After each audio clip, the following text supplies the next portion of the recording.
하나님, 오늘도 새벽을 깨우게 하시니 감사합니다. 눈을 뜨고 숨을 쉬는 이 아침이 평범한 것이 아님을 고백합니다. 오늘 하루를 다시 살아갈 수 있는 이것이야말로 주님의 은혜입니다. 그러므로 어제의 피로와 걱정은 잠시 내려놓고 이 아침 다시금 주님을 바라보게 하시옵소서. 사람들의 시끄러운 말보다 주님의 깊은 음성을 먼저 듣게 하시고 바쁜 일정보다 우리 마음을 고요히 다스리게 하시옵소서. 시작이 흐트러지면 하루 전체가 무너지겠습니다. 그러므로 이 아침의 기도를 진중한 마음으로 드립니다. 주님 앞에 멈추어서서 오늘이 어떤 날이 될지를 여쭙습니다. 무엇보다 주님과 함께 걸어야만 하루가 사라진다는 그 사실을 잊지 않게 하시옵소서. 우리 아침을 다스려 주셔서 나의 계획이 아니라 주님의 뜻을 따라 걷는 하루가 되게 하시옵소서. 주님, 어떤 이들에게는 오늘이 해야 할 일의 연속이겠습니다. 해야 할 일이 우리 앞에 줄지어 기다리고 있고 사람들의 말과 표정 속에서 우리 마음이 수없이 흔들릴지도 모르겠습니다. 그러나 일상의 다단한 경험 속에서도 믿음을 잃지 않게 하시옵소서. 하나님 앞에 선 것처럼 진실하게 말하고 하나님 앞에서 행하는 것처럼 진실하게 행동하게 하시옵소서. 무엇보다 큰 일에만 우리 마음을 쓰지 않고 작은 일을 귀하게 여기게 하시어 내 몫에 나눠진 책임을 피하지 않게 하시옵소서. 누군가를 위해 기도하면서도 정작 그 사람을 향한 내 마음이 굳어 있을 때도 있습니다. 그런 마음의 부족함까지 주님께 내어놓습니다. 사람들에게 보이기 위해 하루를 살지 않고 주님 앞에 부끄럽지 않도록 하루를 살게 하시옵소서. 오늘 하루 우리에게 실수와 후회가 없지 않겠으나 그럼에도 주님 앞에서 삶을 시작하게 하시고 매 순간 주님의 이름을 붙들며 중심을 잃지 않게 하시옵소서. 이 하루를 끝낼 때 충성되었도다 하는 주님의 말씀 듣기를 소망합니다. 하나님, 우리의 개인의 삶뿐만 아니라 우리 사회를 바라보면서도 기도합니다. 이 사회를 생각할 때 서로를 향한 신뢰가 약해지고 분노는 빠르게 퍼지며 대화는 점점 사라짐을 느낍니다. 남보다 더 잘 살고 싶다는 마음이 어느 순간 우리를 지배하면서 서로를 밟고 올라서려는 경쟁으로 변질되고 정의는 조롱거리가 되며 사람보다 이익이 앞서는 구조 속에서 우리가 살고 있습니다. 이 땅이 회복되기 위해서는 누군가가 먼저 낮아져야겠습니다. 누군가가 먼저 손해를 보아야 하겠습니다. 누군가가 먼저 멈춰서야 하겠습니다. 그러나 이 단순한 사실을 머리로 알지만 아무도 손과 발로 실천하지 않으려 합니다. 하나님, 기도하는 우리가 먼저 그 첫걸음이 되게 하시옵소서. 말로만 정의를 말하지 않고 말로만 옳음을 말하지 않고 작은 선택 하나에서도 주님의 뜻을 따르게 하시옵소서. 주님의 뜻 앞에서 나의 뜻도 꺾게 하시옵소서. 우리의 교회가 사회의 뒤안길에 숨는 것이 아니라 정직하고 투명한 삶으로 믿음의 등불이 되게 하시옵소서. 하나님, 오늘도 소망의 많은 성도님에게는 각기 다른 삶의 무게가 있겠습니다. 병실에서 깨어나는 이가 있겠고 아침을 홀로 맞이하는 이가 있겠고 말없이 삶의 자리를 지키는 이들이 있겠습니다. 주님께서는 모든 이의 사정을 아시고 숨결 하나까지 헤아리십니다. 보이지 않는 곳에서 묵묵히 기도하는 손길을 주님 축복하시고 누구에게도 말하지 못하는 마음의 고백에 주님 위로를 내리시옵소서. 주님을 믿는 일이 점점 부담스럽고 또 피곤해지는 시대이기도 합니다. 그러나 주님을 향한 그 절실한 마음을 붙들게 하시옵소서. 우리의 교회가 서로의 짐을 물끄러미 바라만 보는 공동체 되게 마시고 말뿐인 기도만도 없애주시고 먼저 서로의 짐을 나누고 관계를 나누는 이 교회가 되게 하시옵소서. 우리 모두가 완전하지는 않습니다. 그러나 서로를 위하여 기도하고 또 기다리는 교회가 되게 하여 주십시오. 또한 병상에서 고통받는 이들에게 주님의 위로의 손길을 구합니다. 아무에게도 말하지 못하는 슬픔 가운데 있는 이들이 있습니다. 그들에게는 하늘의 평화를 주시옵소서. 무너진 마음에는 다시 일어설 용기를 주시고, 지친 몸에는 오늘 하루치의 힘을 더하여 주시옵소서. 특히 고독 속에서, 과중한 책임 속에서 눌려있는 가장들과 또한 지도자들을 위해 기도합니다. 묵묵하게 자리를 지키면서 다른 이를 위해 베푼 사랑이 외면당하여 울고 있기도 합니다. 하나님, 각자의 사정과 형편을 아시오니 모든 성도가 그 속에서 주님을 바라보게 하시옵소서. 이제 말씀 앞으로 나아갑니다. 익숙한 본문이라도 새롭게 보이게 하시고, 짧은 구절이라도 삶을 꿰뚫는 빛이 되게 하시옵소서. 말씀이 우리에게 단순한 지식거리나 정보가 아니라 오늘 하루를 이끌어줄 삶과 길이 되게 하시고, 우리의 생각을 새롭게 하여 행동을 다듬는 기준이 되게 하시옵소서. 말씀이 내 안에서 오래 머물게 하시고 깊이 침잠하게 하시며, 말씀을 따라 살 때 그때 다가오는 고요한 확신이 나를 붙들게 하시옵소서. 내가 바라는 대로 성경을 읽지 말게 하시고 주님께서 의도하신 뜻을 따라 읽게 하시며 그 뜻 안에서 오늘을 살아가게 하시옵소서. 말씀 앞에서 작아지게 하시고, 말씀 앞에서 정직하게 하시고, 말씀 앞에서 귀가 열리고 마음이 열려서 하나님을 내 안에 모시게 하시옵소서. 우리 주 예수 그리스도의 이름으로 기도합니다. 아멘. 이 아침에 하나님께서 우리에게 베푸시는 말씀은 구약성경 열왕기하 6장 1절에서 14절입니다. 열왕기하 6장 1절에서 14절의 말씀입니다.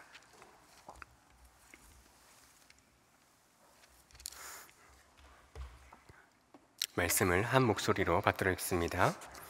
선지자의 제자들이 엘리사에게 이르되, 보소서, 우리가 당신과 함께 거주하는 이곳이 우리에게는 좁으니 우리가 요단으로 가서 거기서 각각 한 제목을 가져다가 그곳에 우리가 거주할 처소를 세우사이다 하니, 엘리사가 이르되 가라 하는지라.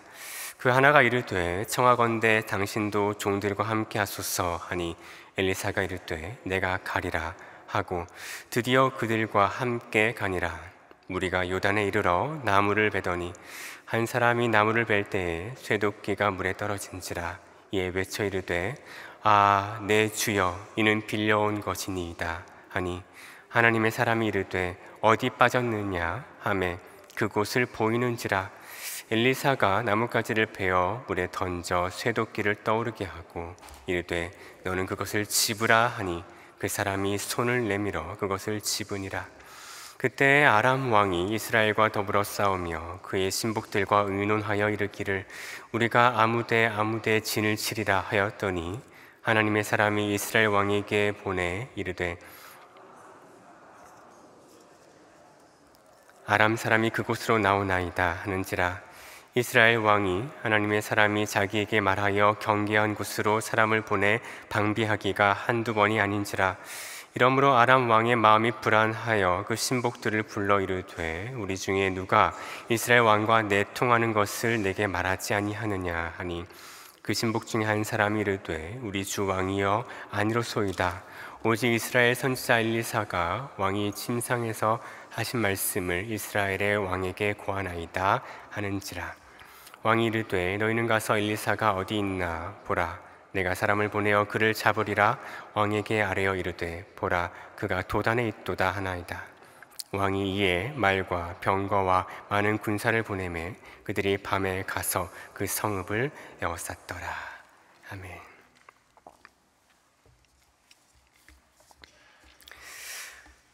오늘 아침에는 특히 1절에서 7절까지 본문에 중심을 맞추어 말씀을 전하겠습니다. 선지자 엘리사가 아람 장군 나아만을 고친 일은 희대의 소식이죠. 대단히 드문 소식입니다. 그리고 얼마나 대단한 사건이었냐면, 그때로부터 약 3,000년이 지난 지금까지도 성경의 기록으로 남아 우리에게 전해지죠. 아무튼 그 당시에도 이 사건은 대단히 놀라운 일이었겠습니다. 그리고 말은 바람보다 빠르니까요. 이 소식은 금세 온 이스라엘 전체에 퍼졌겠습니다.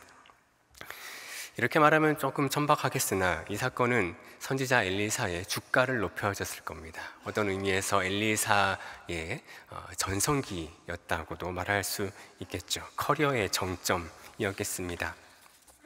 엘리사의 명성이 높아짐에 따라서 이스라엘 전역에서 그의 제자를 자처하면서 사람들이 몰려들었겠습니다. 사람들이 많아졌겠지요.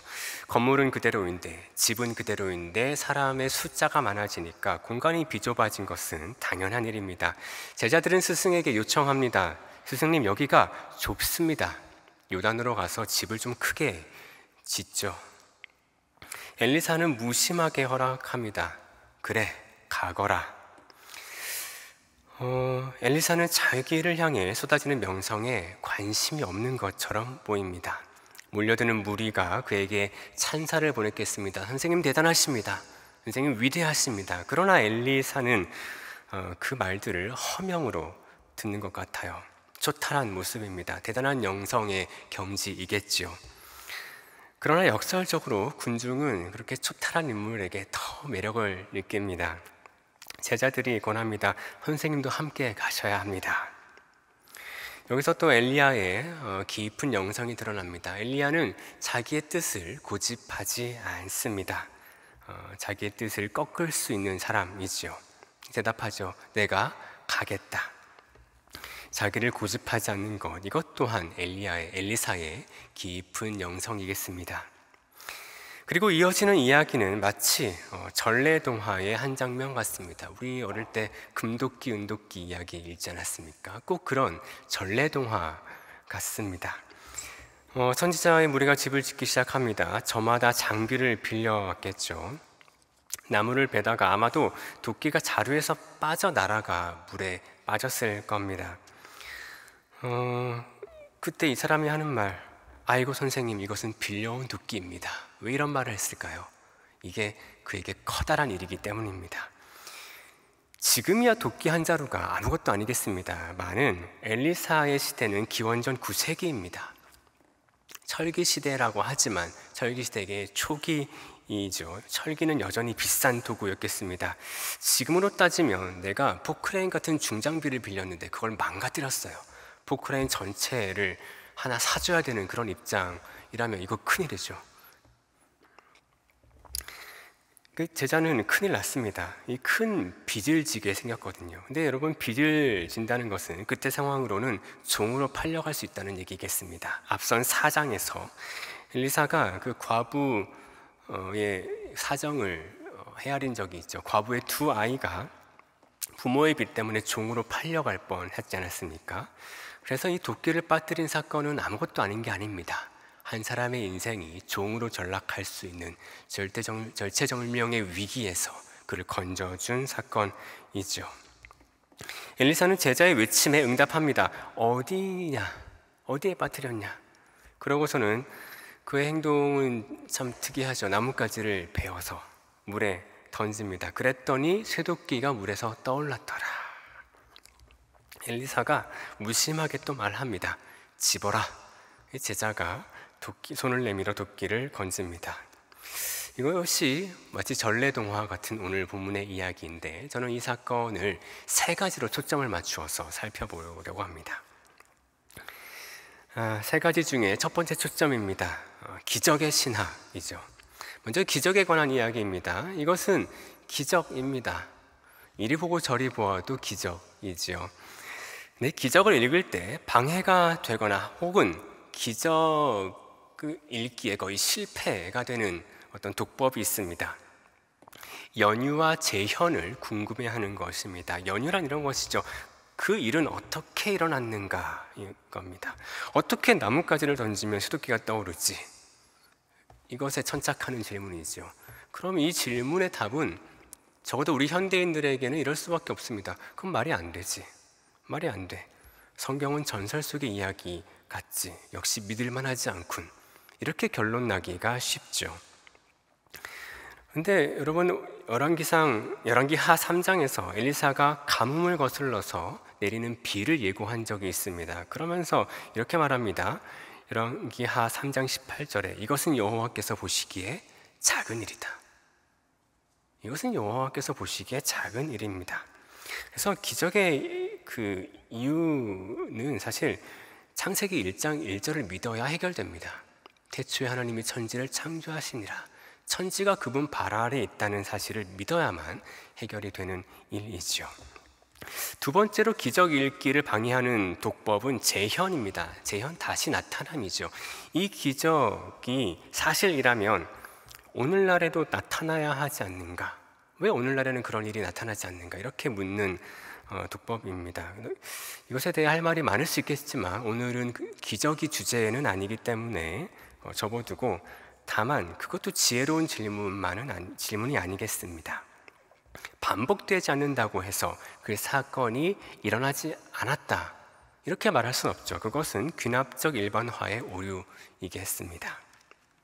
성경의 기적을 적절히 읽는 방법은 무엇인가? 요한복음이 그 방법을 우리에게 알려줍니다. 요한복음은 예수님의 기적을 가리켜서 표적이라고 합니다.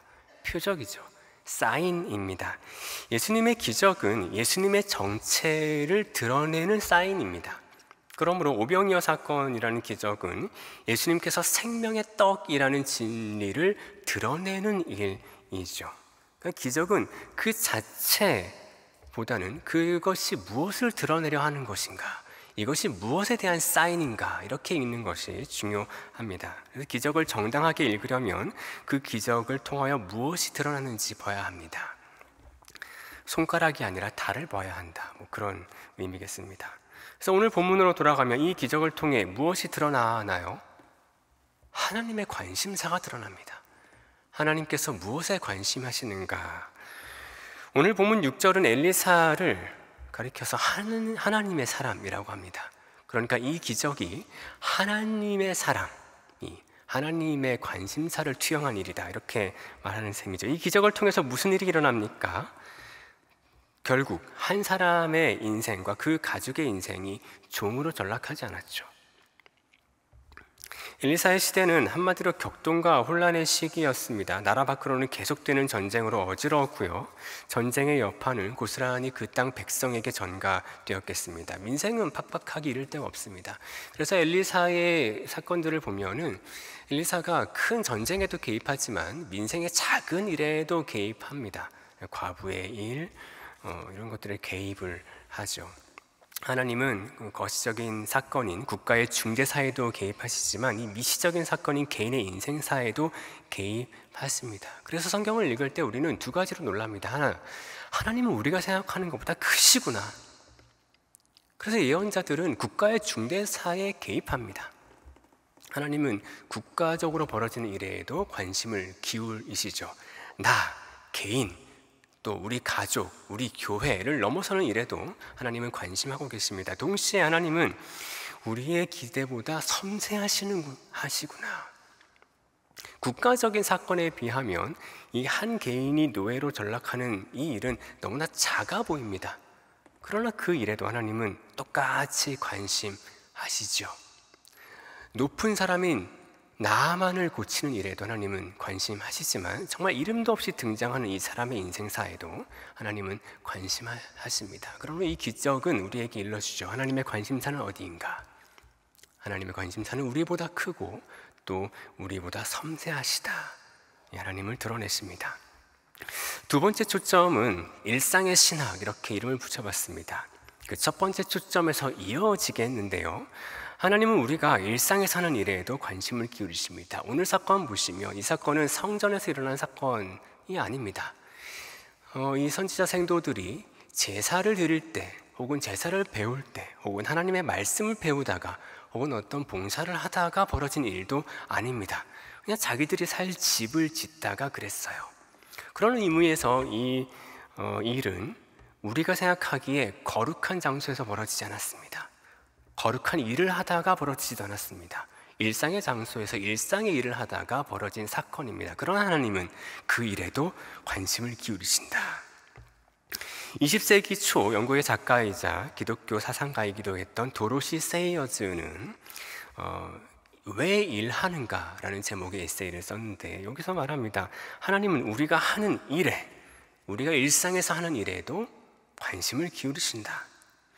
일이란 이런 것이죠. 그의 말입니다. 일이란 돈을 벌 목적으로 하는 수 없이 해야 하는 지겨운 것이 아니라 사람의 본성이 올바로 발휘되고 거기서 기쁨을 찾는 통로이며 하나님에게 영광을 돌리게끔 그 본성이 성취되는 일종의 생활 방식이다. 이렇게 말합니다. 일은 단지 우리 입에 풀칠하기 위해서만 필요하지 않죠. 이를 통해서 사람은 기쁨과 보람을 얻습니다. 그리고 하나님께서 자기에게 주신 인생을 경축하고 또 누리며 살아가지요. 일이란 것은 그런 것입니다. 그리고 일은 우리 인생의 많은 부분을 차지합니다. 단지 회사에 나가 하는 일만이 아니라 가정을 건사하는 일도, 또 자녀를 키우는 일도 마찬가지죠. 일은 우리 인생의 거의 전부입니다. 그래서 세이어즈는 이렇게 말합니다. 어떤 종교가 자기 삶의 90%에 관심이 없다면 누군들 그런 종교에 관심을 갖겠는가? 만약 하나님께서 우리가 일생에 하는 일에 관심이 없다면 우리는 이 성경을 교회에서만 읽어야겠죠. 기도실에서만 읽어야겠죠. 하지만 하나님은 그렇지 않으십니다. 우리가 믿는 이 기독교는 허공에 떠있지 않아요. 현실에 발붙이고 있습니다. 하나님은 태초에 교회 혹은 기도실을 창조하신 게 아니라 천지를 창조하셨습니다. 이 1장 1절을 굳게 믿으셔야 합니다. 그래서 우리의 신앙은 이 교회라는 작은 울타리에 갇히지 않습니다. 누구의 말 맞다나 온 세상이 하나님의 놀이터입니다. 하나님은 온 세상을 그분의 무대로 삼고 활동하십니다. 그래서 오늘 본문은 하나님의 관심사, 하나님의 역사하시는 장소는 우리의 일상이기도 하다는 점을 우리에게 알려줍니다. 그러므로 우리의 일상에서도 이 성경을 펼쳐야죠. 우리의 일상에서도 이 성경을 믿어야겠습니다. 우리의 일상에서 하나님의 이끄심, 하나님의 동행이 계속되도록 우리를 내어드려야 하겠습니다. 세 번째 초점입니다. 자기 죽음의 신학이라고 이름 붙여봤습니다. 마지막 초점인데 이 이야기를 영성의 관점에서 해석해 보려 합니다. 그러므로 상징과 은유를 듬뿍 사용하도록 하겠습니다. 이 이야기를 읽다 보면 이 이야기의 핵심에는 역설이 자리합니다. 역설이죠. 나뭇가지를 던졌더니 쇠도끼가 떠올랐다. 가벼운 것을 물에 빠뜨렸더니 무거운 것이 물에서 떠올랐다. 이것은 대단히 역설적인 이야기입니다. 무언가가 뒤집힌 이야기이죠. 근데 여러분, 역설이라는 것은 영성에서 매우 중요한 주제입니다. 무엇보다 우리 기독교 영성의 가장 중요한 메시지라면 이것이죠. 예수와 함께 죽고 예수와 함께 산다. 이것이 거의 기독교 영성의 전부라고 하겠습니다. 여기에 대단한 역설이 있죠. 죽으면 살아요. 혹은 죽어야 삽니다. 우리는 예수님과 함께 죽고 예수님과 함께 삽니다. 로마서 6장 5절 세 번역입니다만, 우리가 그의 죽으심과 같은 죽음을 죽어서 그와 연합하는 사람이 되었으면 우리는 부활에 있었어도 또한 그와 연합하는 사람이 될 것입니다. 예수와 함께 죽고 예수와 함께 사는 이 역설의 삶, 이것이 우리 그리스도인의 정상적인 삶입니다. 자기 죽음을 통과한 삶, 이것이 예수를 믿는 일이죠. 자기 죽음을 통과하지 않고서는 예수님을 믿고 따를 수가 없습니다. 저는 누누이 그런 말씀 드리는데, 우리 교회 봉사의 목적이 무엇인가? 우리가 교회에 왜 나오는가? 왜 나와서 여러 가지 일들을 하는가? 이것이 자아의 실현이겠습니까? 혹은 친교의 확대이겠습니까? 혹은 단지 우리가 기쁨과 보람을 느끼기 위해서만이겠습니까? 그런 것이 교회의 봉사의 목적이라면 대단히 슬픈 일이겠습니다. 교회 봉사의 궁극적인 목적은 나의 죽음입니다. 내가 죽는 일이에요. 여러분, 교회 봉사가 어렵습니까? 여러분이 현실에서 세상에서 하시는 일에 비하면 교회 봉사는 그렇게 대단히 어려운 일도 아니고 대단히 정교한 일도 아닙니다. 그러나 교회 봉사는 어렵죠. 교회에서 봉사하다가 관계들이 판판이 깨지고 교회를 떠나고 난리가 납니다. 왜 어렵습니까? 그 일 자체가 어려워서라기보다 죽지 않은 인간들이 서로 일하기 때문입니다. 그리스도 안에서 죽지 않았는데 자기 죽음을 경험하지 않고서 일하려니까 어렵죠. 내가 펄떡펄떡 살아있기 때문에 어렵습니다. 자기 죽음을 통과하지 않는 신앙은 그리스도의 생명에 참여하지 못합니다. 서로를 죽이죠. 그러므로 오늘 본문을 통해서 엘리사가 나뭇가지를 베어서 물에 던졌듯이 우리의 자아를, 나 자신을 베어서 던지시기를 바랍니다. 그러면 우리 삶에서 매우 중요하게 보이는 쇠도끼가 떠오를 겁니다. 혹시 내 인생에서 무언가 중요한 것이 사라졌다, 중요한 것을 잃어버렸다고 생각하시는 분은 다른 방법 찾지 마시고 나를 베어서 던지십시오. 나를 하나님 앞에 죽여보십시오. 그러면 주님과 함께 삽니다.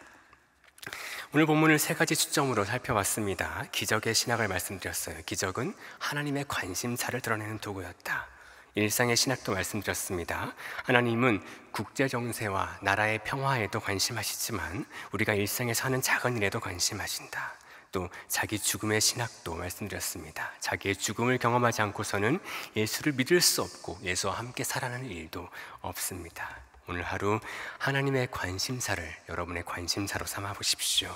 오늘 하루 하나님께서 부여하신 일상을 굳건히 살아가십시오. 오늘 하루 주님 앞에서 주님과 함께 주님 안에서 자기 죽음을 경험하고 또 살아나십시오. 이 모든 일에 하나님께서 여러분과 동행하시기를 간절히 빕니다. 아멘. 기도하시겠습니다. 하늘에 계신 우리 아버지, 아버지의 이름을 거룩하게 하시며 아버지의 나라가 오게 하시며 아버지의 뜻이 하늘에서 같이 땅에서도 이루어지게 하소서.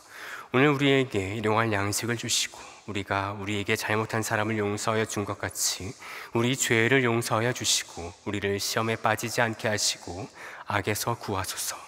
나라와 권능과 영광이 영원히 아버지의 것입니다.